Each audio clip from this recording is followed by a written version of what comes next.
We love this music, don't we?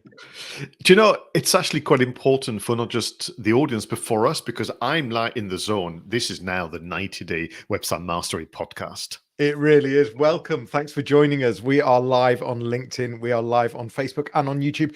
You might be listening right now. You might be on the podcast, and thanks for being here. It's the 90-day website mastery podcast. We are welcome. And why are we doing this? Well, it's to celebrate the launch of our new program and the completion of the website best practice webinar series. We wanted to find a way to continue to share more advice and insights about making your website work harder for you and for you to feel proud again about your website. We know that lots of people do not feel proud of their website. And this is about helping you feel really proud. So each episode, it comprises of 4 segments. We've got the You Ask, We Answer. We've got website stories. We have the website engine room, and we have the website call to action, one change or adjustment that you should be making on your website right now. As you can see, we've got Pascal Fintoni with us. How are you, Pascal?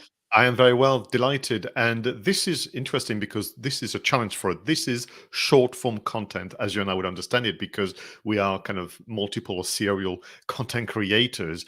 And in the space of half an hour, we want to really make a huge difference to you, your audience, and your website experience. Can we make it work harder, as you heard a moment ago? And as a result to which, can you take pleasure in sharing your website address? So without further ado, let's get cracking with You Ask, We Answer.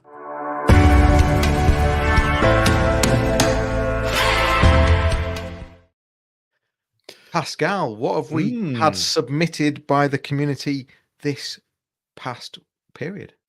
This is actually taken from a recent workshop I ran for an organization supporting businesses in County Durham. And it's all to do with the personal brand challenge and this idea of what am I supposed to put in the About Us section of the website. And it's interesting because if you Google the question of that ilk, it could be what to write or what to include in the About Us section of the website, all the web pages on page 1 of the search engine results say the same thing. So there's some crazy plagiarism. So number 1, don't do the About Us section the way in which people are doing it, because they've all copied each other either by accident or by following the advice. And I get it, you could argue, well, isn't it obvious? Isn't that therefore why all the search results are the same? Share your values, share your history, share the founder stories, and so on and so forth. And to me, it's a yes, but if you do that, you end up with essentially what's happened on LinkedIn, where all profiles in your industry look and read the same. For me, the About Us section is almost the bridge between the commercial side of the website and the social side of the website, the blog. The About Us section allows you to be very creative. And it's not just about what to include, it's actually how do you express your story. This is where you can be multimedia. You could use photography more than you would perhaps in other pages. You could use videos, you could use animation. But ultimately, you need to use this page to capture the tone of voice and what makes you unique from a customer service point of view. And that's why sometimes the About Us section is awkward, Johnny, because the terminology invites people to write about themselves. But actually, as you would in good communication style, you've got to flip it and put the audience first. What do you think? Yeah, I think it's the opportunity to show the personality of the business, and it's that first moment of how do you want people to feel? What do you want people to be thinking? The tone of voice, how you talk, how you communicate, and yeah, it's less about me, and it's more about you. So, what does your reader want? What does your potential client or your current client want to grasp, to learn, to know, to whatever it might be. But it's about, I think tone of voice for me is probably the key thing for the About Us page, and really getting to even know what your own tone of voice is. That's probably the biggest thing, trying to find out what is my tone of voice, and that's really important to figure out first. And I think that the about us section, if we want to still use the term, is that blank canvas where you can be a bit more innovative, where you can try things and change your mind. A lot easier to do that if it's on the product page or or the important sales and commercial kind of pages. Do you use a newsletter style? Do you use, as I've done, alternatively a video style? How do you break up the story, and how do you maybe introduce form of calligraphy and colors and even symbols that perhaps would feel less at home, forgive me, with part of the website, but I still mean this kind of bridge between that and the blog. And I think for me, conversational would be the style, certainly, no matter after that what you choose in terms of words, images, and videos. And one that, in fact, could be the beginning of a bigger conversation, either face to face or if you do a blog series or a podcast. Yeah, like you've said, Pascal, I think it's really important to have different types of media. So whether that be images, whether it be video, it's the opportunity for people to get to know you. And people buy from people. People want to see human beings. They don't want to see stock photography. They want to see real life. And your About Us page is your opportunity to bring your business to life. And you need to do that through video, through imagery, but also through conversational style content. I like it. Therefore, in conclusion, the about us section is not about us, but it's about them. Your audience. Have you managed to still share, your core values, your why moment, as sometimes you and I refer to it, and so on, in such a way that the prospect of dealing with you is very appealing as a visitor. But don't be afraid as well then to link to other part of the website. So, for example, you could be mentioning the team, rightly so, in a more of a synopsis format, but within that, a link internally to the full biographies of your colleagues or the team, or even case studies and so on. So I think the About Us section for me is almost on occasion as neglected as the Contact Us page. And perhaps as part of this podcast and more, I'm inviting people to reflect and maybe invite people from different, walks of life. Invite someone who works in PR, someone who works in design, someone who is from sales, and ask them to challenge your kind of preconception of the About Us section. Absolutely. I want to move on, looking at the clock, because I am the kind of appointed timekeeper to our next segment, the website stories.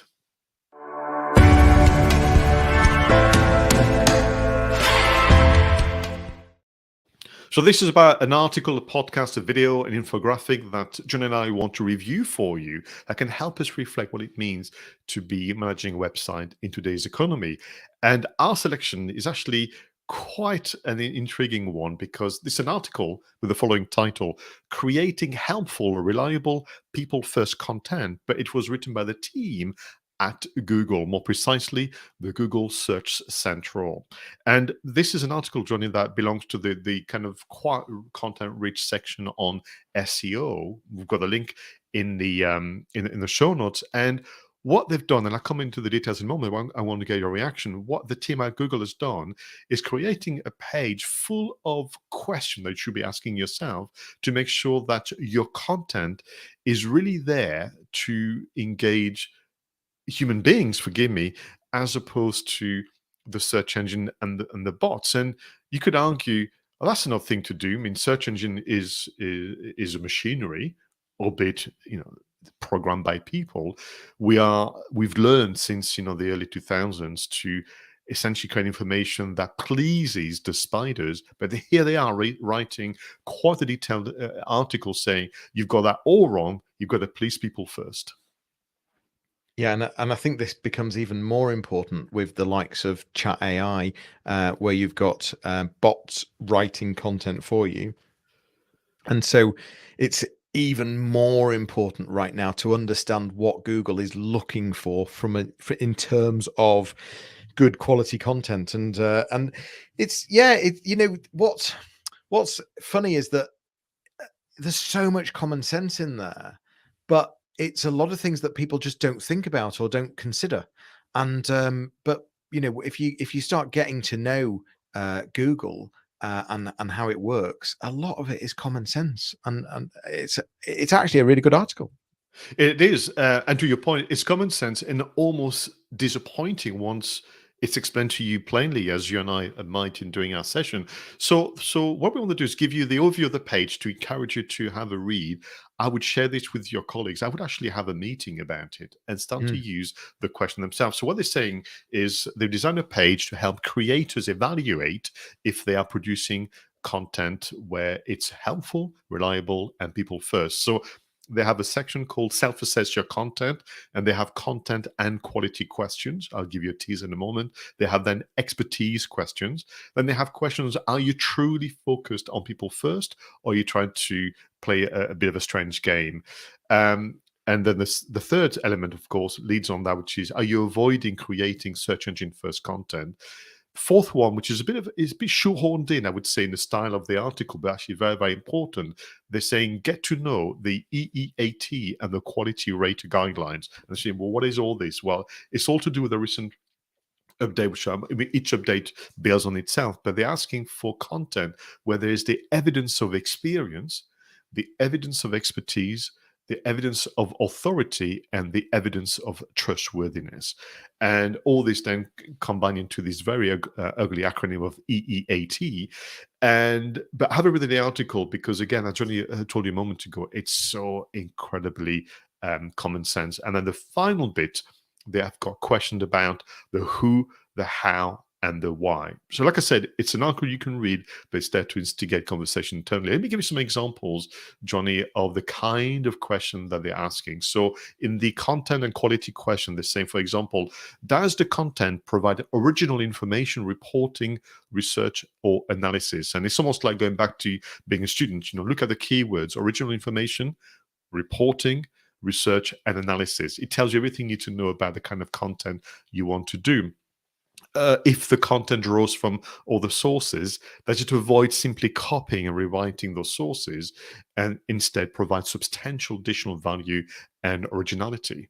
Does the main heading of the page provide descriptive, helpful summary? And so it goes on. But the one I really wanted to draw your attention to and get your reaction is on the who created the content question. Question number one: is it self evident to your visitors who authored your content? Does the page carry a byline where one might be expected? And do the bylines, listen to this, lead to further information by the author involved, giving background about them and the areas they write about? well, yeah, this comes down to the evidence of expertise and trustworthiness and authority. And if what Google's basically saying here is make it abundantly clear who's written it, tell us a bit about them, and help us understand why they are in a position to be able to give opinion on whatever that might be, and then give us a deeper meaning. So give us something clickable where we can go to a more in-depth author page where we can really get to know this person and their qualifications and their presence on the World Wide Web. So what would make sense is that deeper link of the author page, that it links out to the person's LinkedIn, the person's Instagram, the any Wikipedia entries, whatever there might be, to then build that picture for Google to understand who that person is. Are they a real person? Have they got qualifications? Have they got authority to be talking about this particular subject? And so it's trying to build up the evidence base that this content is worthy of showing to someone. Mm. But isn't that fascinating? If you cast your mind back to when Google was invented, we're talking 99, 98, if not even earlier, the motivation, which is I think is always fascinating, was Sergey Brin and Larry Page wanted to spend less time doing essays for the lecturers and more time going out having a great time. There's nothing like laziness and the appeal of just having a great night out to ask people to invent great solutions. So what they were doing at the time, creating a search engine to review essentially published work from lecturers. And they wanted, their early version. The name escapes me. It wasn't called Google. If someone knows, do put it in the show notes. I think it was called maybe a rub back or back rub, something like this. But essentially, they wanted to know which of the many, many things our lecturers have written is the one I should pay attention to so I can write my essay very, very quickly and then go out and have a great time. But what they had to do as part of the essay writing, they had to cite where they got the information from. And this citation, this byline, this idea of quick synopsis about authors has been true since the late 90s. And I'm almost kind of delighted that it has remained true in 2023. We're having conversation where I'm having conversation with my customers where say we should really make your byline better. We should really link that, to your biography page. And I didn't realize that until I read the article, again, that was actually a criteria for the SEO. Yeah. How important this is. Yeah, I agree. Mm.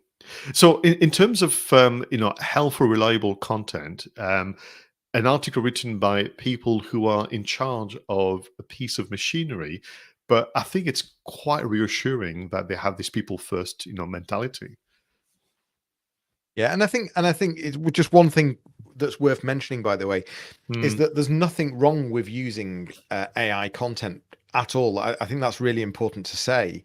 It's how you use it and what you do with that. So what you might if you were to use AI to start giving you the framework of a blog or some of the in-depth parts of a blog, it's about mentioning that on the page that some of this article was written by AI. However, I, as the author, have edited, fact checked, etc., etc. So it's about just being really open and honest and applying common sense to this. That there's nothing wrong with using a bit of a helping hand, but mm. let's make it ours and let's make it factual. Thank you very much. So, everyone, go and have a look at the article. Don't be put off by the fact it's written by the team at Google.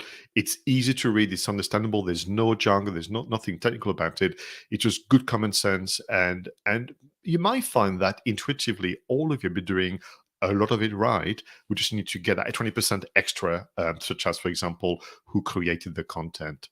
Super. Talking about getting things right and making our life a little easier. Let's move on, John, if you don't mind, with the website engine room.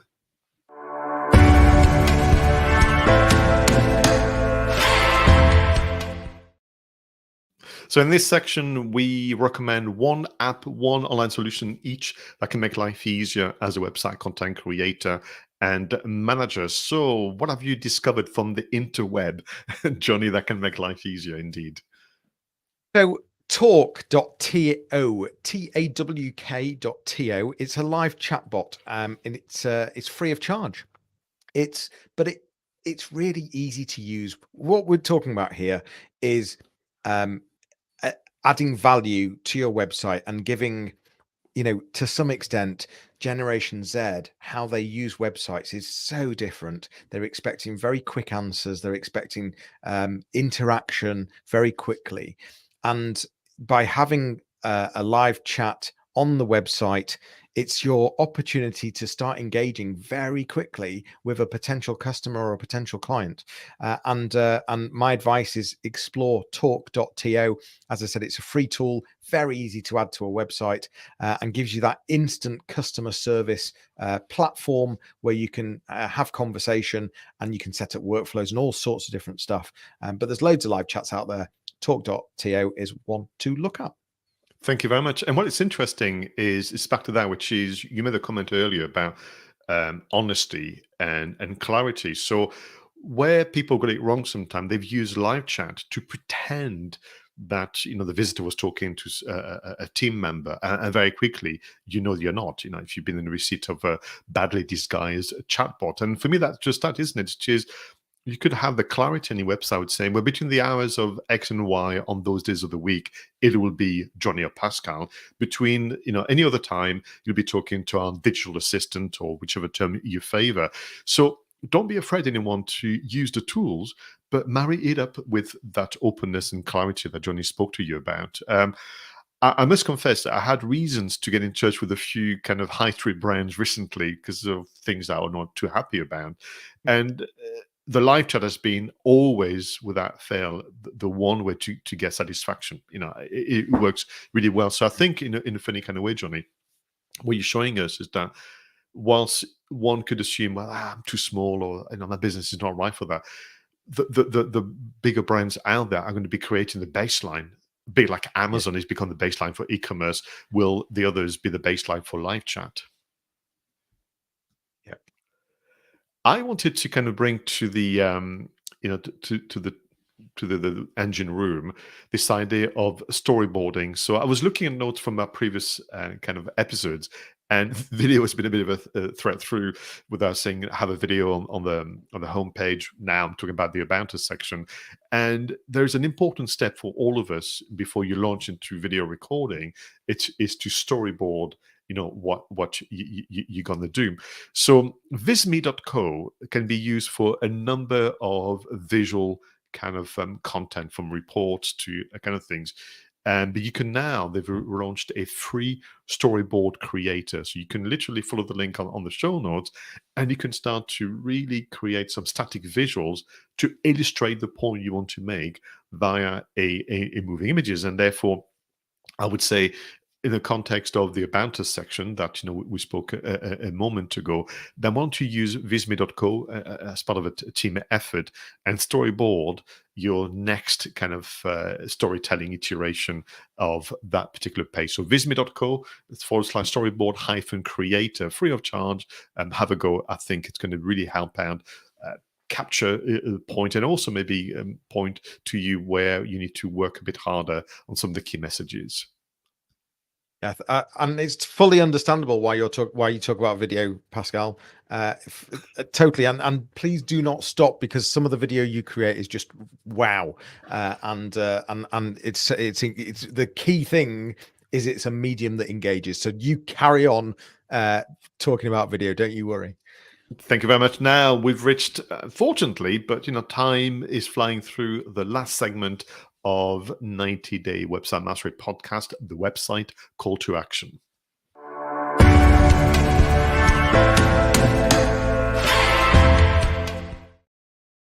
So this is where we give you, what do we call this, Roger? Homework, prep, adjustments, something that you need to do on your website to transform its experience. So what would be your suggestion for this episode, Johnny?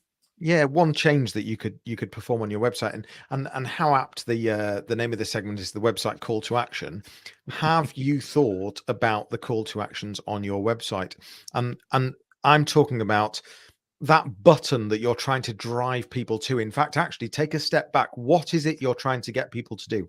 That's the most important thing to list. What is it you want people to do? Do you want people to pick up the phone? Do you want people to send an email, fill out a form, download something, watch a video?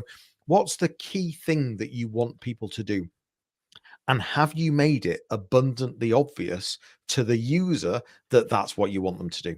Take them down a funnel of what you want them to do and make it really clear that you're trying to get them to click this button. Think of the color of the button, think of the wording on the button, and more importantly, think of the positioning and the number of buttons. So there's nothing wrong as you're scrolling down a page to ensure that you're continually throwing in that call to action. And again, sounds simple, but there's so many websites out there that have not considered the simple placement of call to action buttons and what they're trying to drive people to do. So what do you want people to do? And let's make it easy for them to do it. And what is interesting is, I'm reflecting as I'm listening to you about the work that we do. Very, very often, the call to action, and it may vary from the contact us to downloading something to paying to getting in touch and so on. What happens is people go through the effort of creating the website, or it could be a redesign. And so you have what I call the first pass. You have the first kind of iteration of the call to action buttons. But in a way, I don't think it's the ultimate version. I think you just got to a point where the website had to be finished as a project and it had to go live. But the real reflection and the real changes come after. And I would argue, and actually, if memory serves, we covered that in the webinar series, where you have a schedule, almost like you would with, if I may use an analogy, of a car, where there are times or even mileages where you have to do reviews of the car and make sure it performs well for you. And I think the review of the call to action buttons should be in a diary on a regular basis. I mean, would you say once or twice a year, or as often as the market dictates?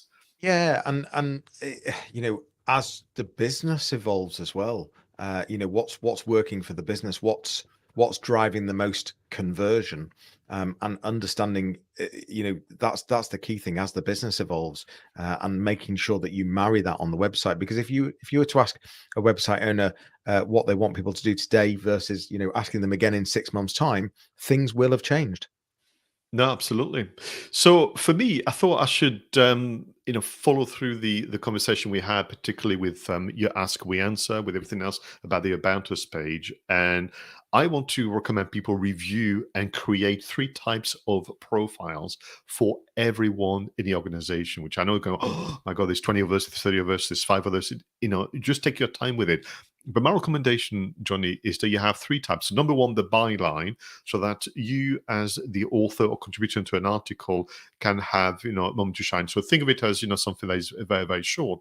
Then what I would call is a guest summary. So for future endeavors, when you are a guest on a podcast, indeed you're a guest contributor, maybe you are a guest on a YouTube channel, have a longer version of the byline. That would be number two. And then number three, have a full biography, which can be indeed on the website or as a PDF to be shared, independently. So three times: the byline, very, very short for you as the author. Number two, the guest summary, a bit longer, so that you give it a shout out when the podcast or the article is published, and then a full biography for people who are going to ask you, and you can send that differently. And I think that's worth doing that. Now, the decision is yours. Do you start with the full biography and then edit down to have the guest summary and then the byline, or do it the other way? Just lean on your personal preferences. Thanks for the great advice, and also for bringing that together with the advice that we'd read from Google's page. So really good indeed. No problem at all. Guys, thanks so much for joining us. Thanks for watching. Thanks for listening. That is it for today. This was episode 4 of our new podcast series, the audio companion to the 90-day website mastery program. For more information, please visit 90daymarketingmastery.com, and you'll be able to book a discovery call with either myself or Pascal. We'll be back with another podcast episode.